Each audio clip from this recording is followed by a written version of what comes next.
Howdy, Slim Stickerson here. Well, the fellow who oversees this here channel started another channel. He thinks he's a funny man. Give it a look-see, if you will.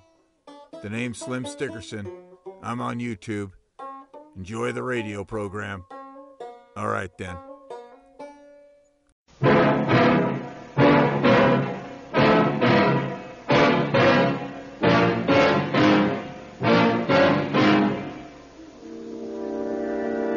There's something loose on that mountaintop that's bigger than any man I've ever seen. And stronger. Before I leave, I intend to find out what it is.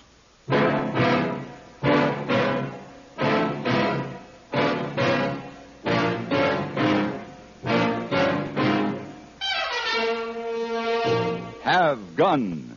Will Travel. Starring Mr. John Daner as Paladin.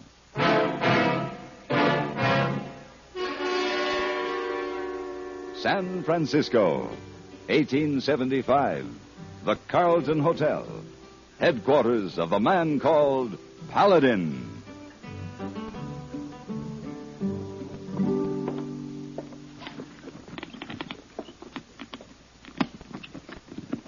You will not change your mind, Mr. Paladin? You still go? I'm afraid so, hey, boy. Oh, by the way, send a dozen long-stemmed roses to Miss Julie Parker.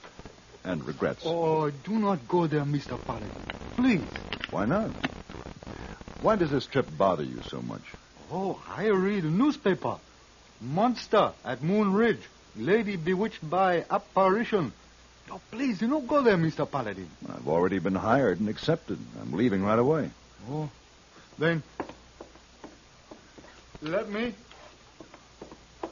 Please? Well, what have you got in that jar? Please? Yeah. Dragon tooth powder. Dragon tooth? These are one here and one here. Keep you from harm. Dragon's tooth powder, very powerful protection. Your new country has a better formula for destroying superstition, hey, boy. Equal parts of reason and daylight. But I thank you for the friendship behind the thought. Oh, then you go. You see Mr. Vito Bella? That's right, Vito Bella, Bowtown, California.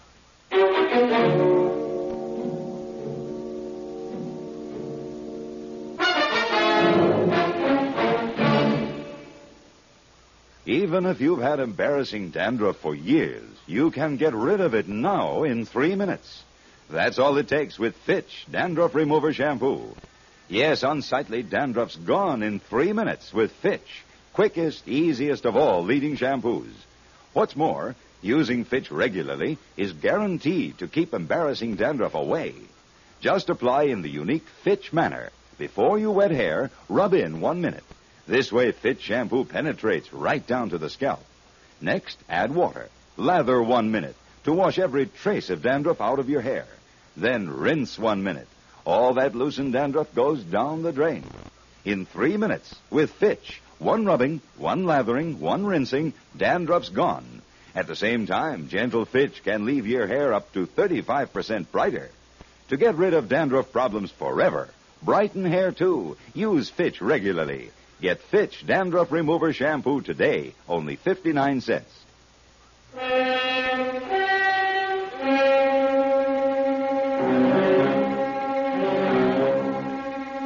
The Indians have a name for the high mountain lands back of Placerville. They call it Shadow Ground.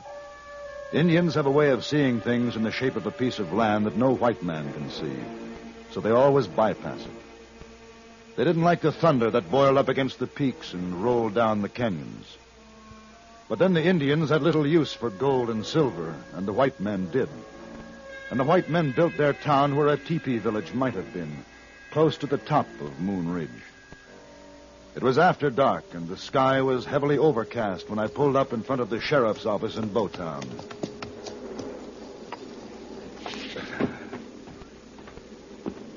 Hold it right there. What? I'm looking for the sheriff. That's me. Who are you? My name is Paladin.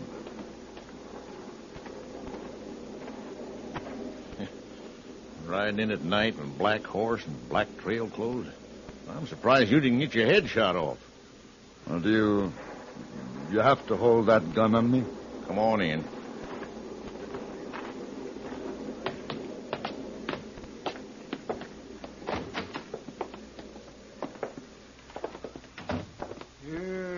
Who's he, Dan? He's a hobgoblin, ain't you heard? Oh, you're very smart. This is Jake Kelly, Mr. Paladin. He carries silver bullets in his gun. Really? Claims something grabbed him on top of Moon Ridge one night. Oh, sit down. I'll pour you some coffee. Thanks. Where are you from, Mr. Paladin? San Francisco. Oh, that's a long way. Are you the fellow Vito said he was sending for? About Emily? He wants to know what's bothering her. I'm going to try to find out. Well, I'll tell you what's wrong with Emily.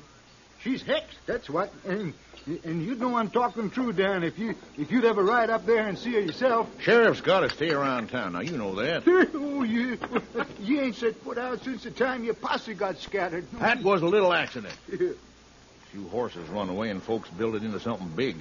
There ain't nothing up there. Oh, Miss Paladin, I was as far from it as I am from you. I seen it. Half man, half bear. Yeah, and footprints this long. Human at one end, claws at the other. Well, guess I'll have to see them, too. Why, don't believe me. All right. When you get to that Bella place, you ask Emily Bella what carried her off, Yeah, but no, don't ask Dan here. No, yeah. He's sheriff. And if he admitted there was something up there, he'd have to go on out after it. Get out of here, Jake. Now go on. Yeah. Crazy old coot. Sheriff, is there anything valuable up there? Minerals, grazing lands, any reason for someone to scare people away? No. Formation ain't right for gold or silver. Indians didn't want it. Said it was full of spirits. You know, a short time ago, I was feeling superior to a Chinese friend of mine when he sprinkled dust on my coat. I forgot that he came by his superstitions honestly, that he learned them from the cradle. I can't find the same excuse for you, Sheriff. Well, I ain't superstitious. Why the mistletoe above your door? Oh, that. Forgot it from Christmas, I guess. There's an old belief that it wards off evil spirits. All right, Paladin. The Bella place is north out of town. The last house on the way to Moon Ridge country.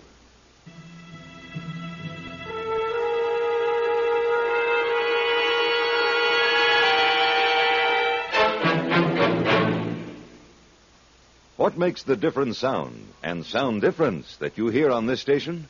It's the teamwork between the CBS radio network and its affiliated stations. This teamwork combines the far-flung resources of CBS News with local programming that helps you know your neighbors and neighborhood. Your listening post on your town, your nation, and the world is this station backed by CBS Radio. Don't settle for less.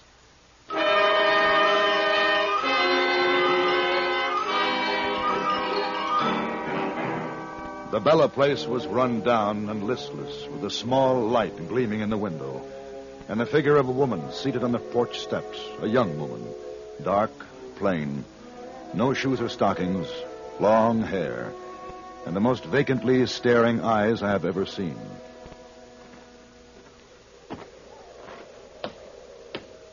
Good evening.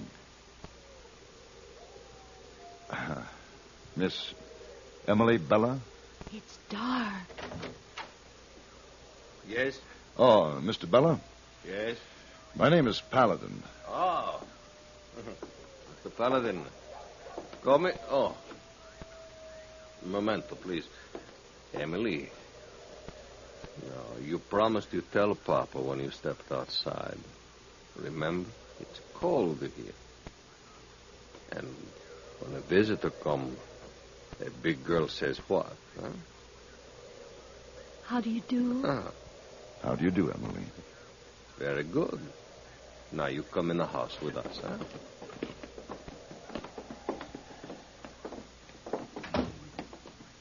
Emily, you can go to your room.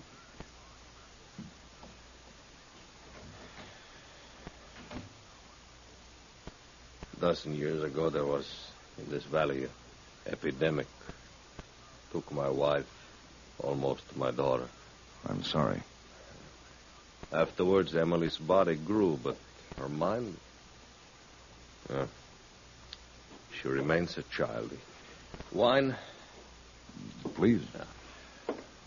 Well, this epidemic, what was it? Oh, we don't know. No doctors here. There was a young boy who was affected the same way. People treat him like an animal. They call him names. They kick him until he's a mother. But she took him away. I saw I have to leave, too. Bring Emily here, far from a town. The land here is... It's no good, but we manage. Those dolls are hers? See, she is of an age where toys are pleasant. She's fortunate to have you as a father. I think she's fortunate in other ways. Maybe you don't know what I mean, huh? Perhaps I do. There's nothing shocking, ugly about remaining a child. The best age of all, their world is wonderful, mysterious, half real, half make-believe. The world you and I live in, Mr. Bella, is not always as pleasant. I think you're a wise man, Mr. Paladin. We drink. Salute. Salute. The newspaper said Emily was this way because of shock, some unusual experience. A spell cast by the monster of a Moon Ridge. Since that story is untrue, why do you want to pay me $200, Mr. Bella? Your telegram said 500. You haven't answered my question. Mr. Paladin, there is something on Moon Ridge. It took Emily away from me for a week, and she wishes to go back to it. I don't want to lose my daughter. Go on. For that week, I search for her. I find her prints and other prints which I will not describe because... Half bear, half man? You have heard, huh? No, she will not tell me, even her father, what kept her there. But she was not harmed. She wishes to return to this Yes. thing? Yes. She has tried twice to run away. Then I think it's time you let your daughter go back to Moon Ridge, Mr. Bella. What? The three of us will leave first thing in the morning.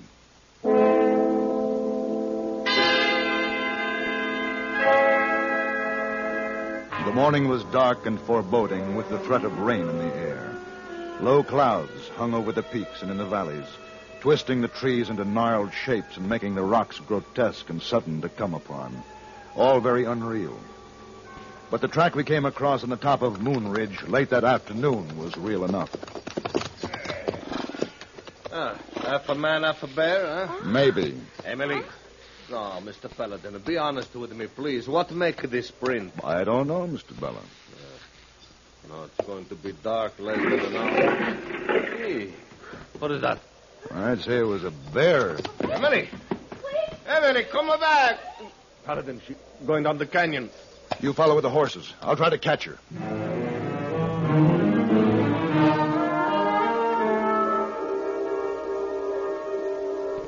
The canyon walls were steep and rocky, and it made the climb down them treacherous. By the time I was standing on the floor of the canyon, darkness was coming overhead. I walked toward what I thought might be the head of the canyon, only to find a wall of granite blocking my way. But no Emily. No sign of Bella. No way out. But something watching me. Something old, bent in tattered clothing, witch-like in the quick look I had, then gone suddenly. You come back here. All right. I know whoever you are. Listen to this carefully. I have a gun. I'm not going to be frightened away. Are you there? Can you hear me? Now, I warn you that I'm going to...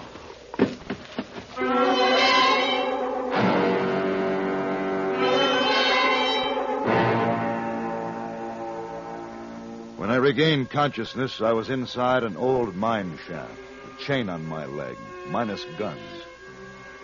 A very real-looking bear was chained across from me.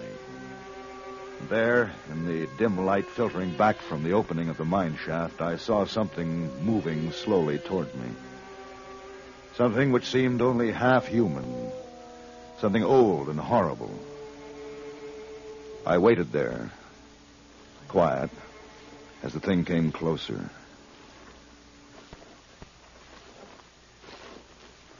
What do you want with me? Leave while you can.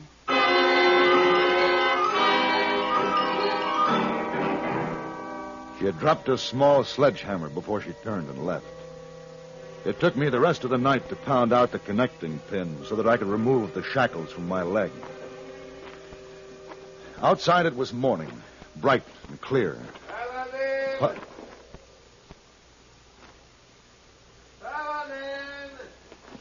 Bella! Over here!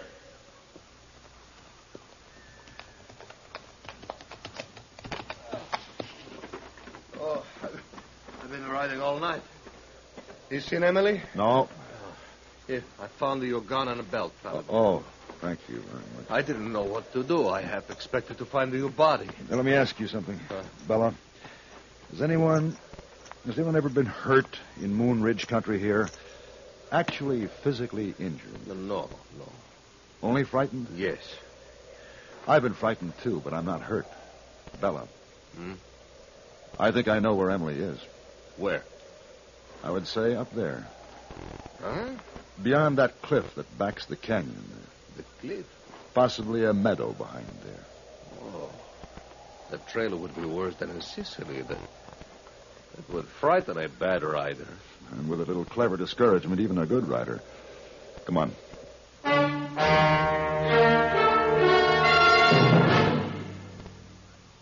Now there's a luxury car that fits regular parking spaces and ordinary garages that's easy to handle in traffic. It's America's compact luxury car, the Ambassador by Rambler.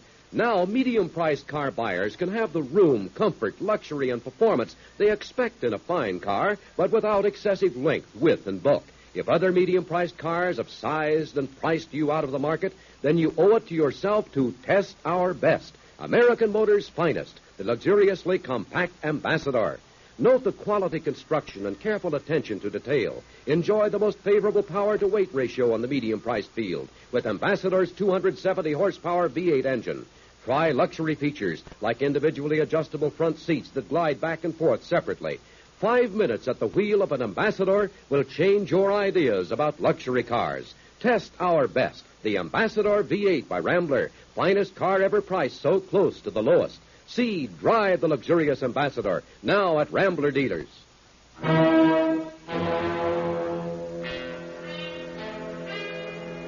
It was a steep trail, but a worthwhile one to follow because at the end of it, there was a meadow brilliant in the high sunlight, and there was a house with a fireplace and smoke coming from a chimney. Not very mysterious at all. Hey, someone living up here. Very comfortably, I'd say. Hey, Paladin, look there, across the meadow. Emily, my Emily. Wait. No, wait for what? She may be hurt. Does she sound like she's in trouble, Bella? Look, there's a boy with her. Ah, Do you recognize him? maybe. It could be Maria's boy, the one I told you who was afflicted like Emily. Yes, the mother and son, the ones they ran out of town. Yes. I think it's time that we visit her, huh? There's no need. Maria? Yes, I watched you two climb the trail up there. You have no respect for witches. But I have a great deal of respect for a clever woman.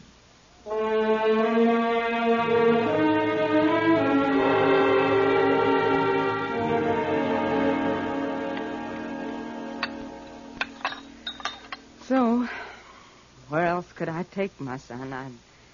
I had no money. I had to find a place where people wouldn't ridicule him. Mr. Bella suffered from the same things.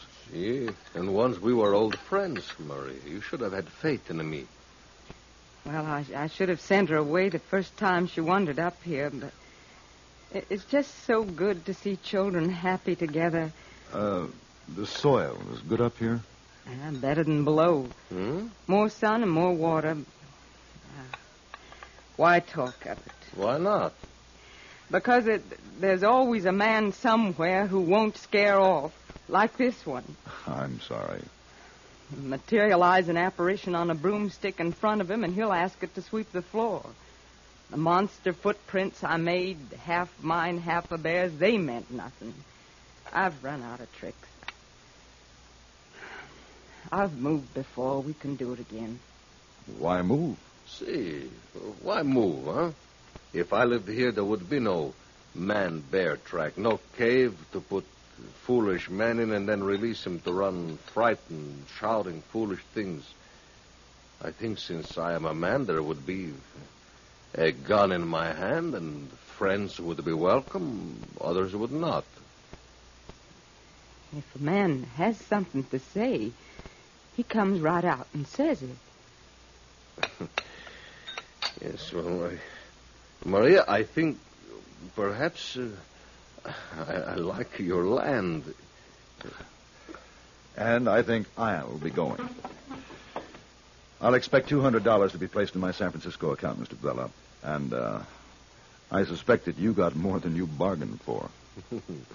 But you will get what you bargained for, Mr. Paladin, $500.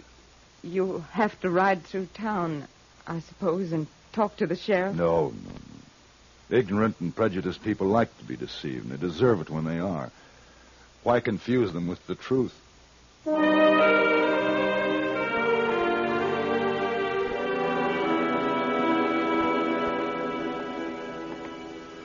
Oh, Mr. Paladin, you back safe all in one piece. And glad to be back, hey boy. Was it bad? Oh, bad for people who believe in witchcraft. Any messages for me? Oh, yes, sir. Many messages. Let me see. Lady send note and say you call on her when you come back. Uh-huh. Another lady send servant over and tell you not to call on her when you get back. What else? Is all. Well, in that case, tell me the name of the lady over there, hey boy. Oh, yes, sir. It's Miss Romero from Spain. Uh-huh. Very new in this country. Thank you.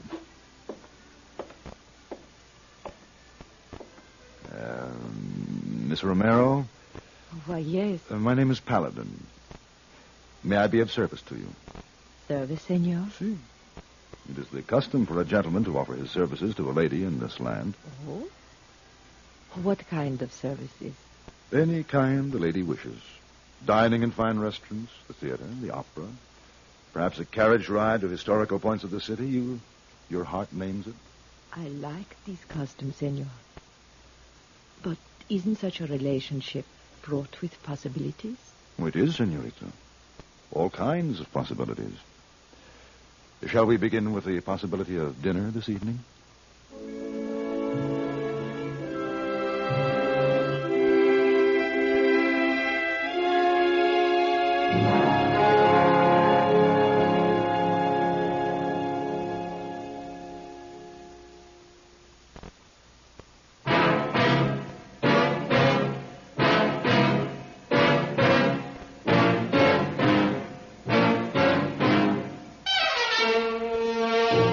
Have Gun Will Travel. Created by Herb Meadow and Sam Rolfe, is produced and directed by Norman McDonnell, and stars John Daner as Paladin, with Ben Wright as Hayboy. Tonight's story was written by Gene Roddenberry and adapted for radio by John Dawson. Featured in the cast were Lawrence Dobkin, Virginia Christine, Jess Kirkpatrick, and Gene Bates. Hugh Douglas speaking. Join us again next week for Have Gun Will Travel.